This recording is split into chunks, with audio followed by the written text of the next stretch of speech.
В День независимости Узбекистана 1 сентября в центре Ташкента было немноголюдно.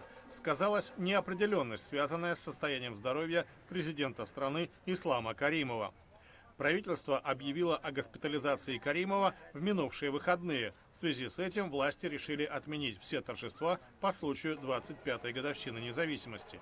Иностранным дипломатам, включая послов Соединенных Штатов, России и Великобритании, оставалось только гадать, кто правит страной в отсутствие Каримова. С воскресенья не появлялось никаких данных о том, что происходит с президентом. По-прежнему неясно, кто может стать его преемником, поскольку никаких распоряжений на этот счет Каримов не делал.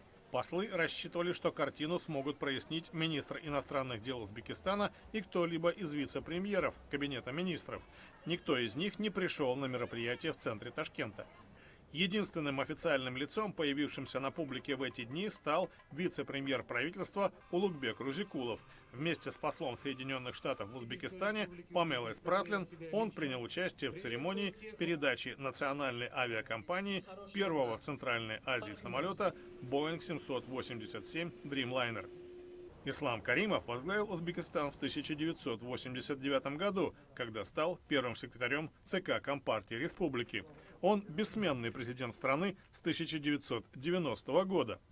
Каримов позиционировал себя в качестве гаранта стабильности в Центральной Азии перед лицом угрозы радикального исламизма в регионе.